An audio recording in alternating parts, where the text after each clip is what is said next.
Hello. Very sorry I can't be there in person for this conference on collaboration and climate action. But I hope what I can do in the short 10 minutes I have maybe to share some thoughts is set out what we're doing in government and what's ahead of us as we meet this incredible challenge and opportunity for our country. We're at a difficult time, but I think in terms of managing COVID, we're at a point where we can start to see some light at the end of the tunnel. It's not certain and it won't be soon, but within a number of weeks, we're confident in government that the vaccination programme will give real protection, that we will be able to see a return to more normal life this summer, particularly with the open air, the great outdoors, which we can turn to, but also that the work we've done in the last year and a half, showing how we can manage through a pandemic. We have real strength as a country, will stand to us, and we will be able to manage COVID in whatever new development, twists and turns it takes in the coming years. What we have to do, though, is build back better. Make sure we use this opportunity to actually take some of the things that have been advanced during the COVID crisis, some of the connections to local place, local nature, some of the benefits technology have given in remote working, some of the things that maybe we'd lost in very busy, mad times, hold on to them, but get rid of the loneliness, get rid of the isolation, get rid of not having social contact, bring that back, and make sure we come back in a low carbon direction, which is where this country needs to go. I want to just give a few reflections. The government is focused on three key things in our programme for government, in everything we're doing. It is to deliver health reform, a better health system, Sláinte care. It is to build houses for our young people. They have particularly suffered during this whole pandemic, and they have a real fear as to how are they going to settle down and raise families in the same way that their parents or grandparents did, without huge burden or huge uncertainty, and where the first principle in that, how do you make a home? And thirdly, how do we address the climate crisis and turn Ireland from being a laggard into a leader, which I'm convinced we can do. All three are connected. All three policy objectives actually reinforce and feed back on each other. If you look at health, one of the key things we need to do to go to low carbon is to really promote active travel. That brings huge benefits. If you look at what else we're told to do, we do have to change our diet towards a more planetary healthy one, but that also happens to be better for the human being, healthier for all of us. If you look at what we're doing in terms of trying to stop the use of fossil fuels, stop burning things, it has huge improvements in terms of air quality. And I suppose more than anything else, if you listen to Mike Ryan of the World Health Organization, our recognition that if we don't protect nature and restore the natural systems upon which our whole systems, life systems depend, we will, in that, as he called, stressed biome, we will see ongoing pandemics coming at us as nature breaks down and the nature of systems changes in a way that we can't manage. So health and climate are inextricably connected. The second key objective, housing and climate, in my mind, are also critically connected. I suppose with the audience I have here today, I wanted to especially reflect on that or share a few thoughts.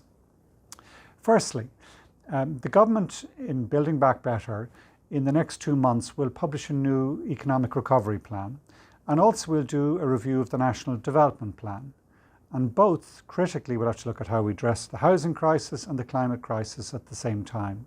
And they can and will be connected. The National Development Plan particularly is central, drives the economic recovery, and it in turn is dependent, in my mind, on the National Planning Framework, which should be the thing that guides all our construction, all our building activity. The National Planning Framework sits, in my mind, in three key principles: that we need better balanced regional development, that we need more compact development, and that in turn we need low carbon development. And I wanted to set out how the three go together. And I suppose I'm particularly in this instance wearing my hat not just as Climate Minister, but also Transport Minister, because I believe the solution to our housing crisis, the key development in solving our housing crisis, should be what I call transport-led development. That's where we provide the public transport and active travel infrastructure first, create really high quality local public transport capability, and build housing around that. This whole concept people have heard about during the pandemic, the 15-minute city, connects to that. It's where people have access to all resources in a close urban area, and that includes transport, includes particularly active and public transport. That I hope will inform and drive what we do in the review of the National Development Plan. We'll see it as well in the way we balance regional development. We look to Cork, Limerick, Galway, Waterford and develop the infrastructure there, particularly the rail and bus and cycling infrastructure, which can actually see those cities thrive. And the reason that's connected to the climate side, it's not just that you would have lower emissions because there'd be less transport overall, but also our development model would change. We'd stop from this ever outwards sprawled development model, which we've seen in the last 50, 60, 70 years, to ones where we go back into the centre, go into the core. And the attractive thing of that from a climate perspective, as well as from better quality of life, better sense of community, but from a climate perspective, we're not going to have to pour all that cement, all that concrete, all that construction to build new infrastructure further and further out to support a dispersed housing model. That actually we can use existing schools, existing offices, buildings, close to where people live, existing retail, town centres first, where it's existing beautiful architecture we have from the 18th, 19th, 20th century, use that, create a really good public environment, and therefore in that way use much less carbon in the building side as well as in the transport side. That's why they're connected. It's going to be expensive. It's not easy. In construction, everyone will know at the moment inflation is a real issue. Availability of the workers to help deliver it is going to be one of our biggest challenges, but also one of the opportunities. We can switch at this time when we've very high young unemployment, a lot of people being out of work, a lot of businesses likely not to make it through this incredibly difficult COVID period.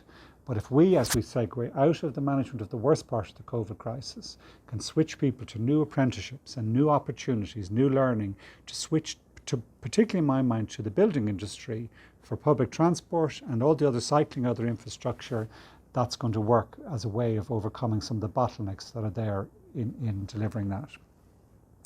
Secondly, I wanted to focus on what I see as the new economy, the opportunity that comes from the climate side.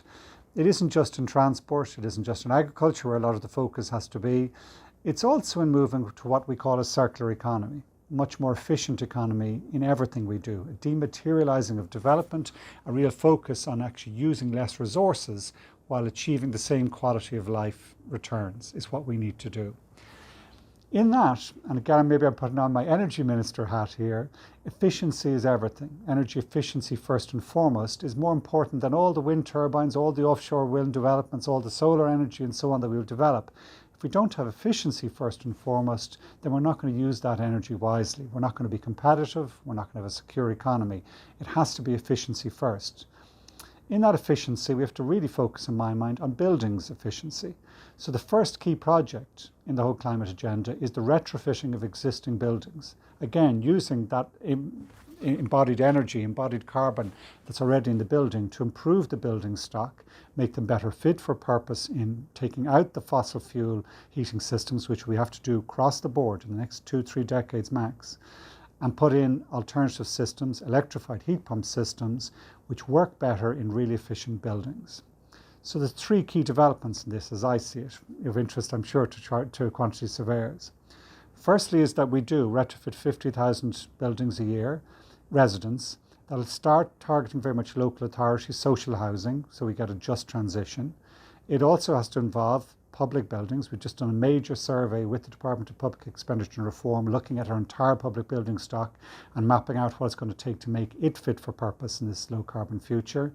And thirdly, in commercial buildings and industrial buildings, there's again 3 huge big sections of this retrofitting, which again is, I estimate, something like 30,000 apprenticeships, 30,000 new workers we're going to need to help deliver the level of retrofitting we need. Secondly, in this, in focusing on our buildings, I believe there's a huge opportunity and a huge need for us to switch to district heating as part of meeting those housing solutions. I think we will electrify everything in solving our climate problem, but there will be certain areas where actually it will make more sense not to use heat pumps, particularly in city centres or in historic buildings, or in buildings where it's not as easy to provide the retrofit. So, first things first, I think we need to go down to the pool bag to take the waste heat that we're currently dumping into the river, into the Liffey and into the Dublin Bay, and instead use that to heat our social housing in Ringsend, heat new building developments in Poolbeg, heat all those offices on the North Quay and South Quay of the Liffey, which have been built in recent years and which have been designed ready to take a district heating connection. But we need to go beyond that. We need to the example of what's happening out in Tala at this present time, where we're taking waste heat from a data centre to heat local buildings, commercial and residential. If we design our buildings with doing that everywhere, where there's no waste heat allowed escape, we're actually maximising it as part of the climate solution. I think that's how we're going to meet our climate targets.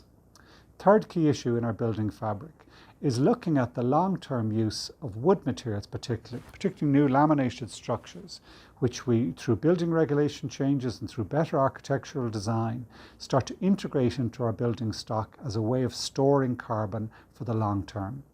We're going to have a new, very much expanded forestry sector, which I believe can provide those high quality wood materials so that we move to low carbon buildings in their own makeup, in their own building. It's only one example. I could go on. I could start talking about the waste area, where we have to look at the management of waste within those buildings, the management of plastics particularly, and other uses in packaging and in building construction demolition, so we minimise and create a full circular economy. Our department has established a new waste action plan. There's 200 actions in that are really progressive, that are being rolled out now on a consistent basis. That's my parting word, I suppose, is why I think this is an economic opportunity, is because there's real political buy-in to this across political parties in the Oireachtas. We've done this in a joint Oireachtas, joint committee way that, in my mind, makes it less likely to switch on and switch off. The new climate legislation we're introducing in the Dáil today will give real certainty that this is the public policy approach has to be followed for the next 30 years. But also because that's happening internationally. Tomorrow I'll be joining President Joe Biden's climate event, where various countries are committing to going net zero in these next 3 decades. It'll be transformative, it will create a better economy, it will make a healthier economy for all our people. And we in Ireland will be good at that, building together, learning from our mistakes, which we will make, but showing ambition and leadership and benefits that come with it for all our people. Thank you.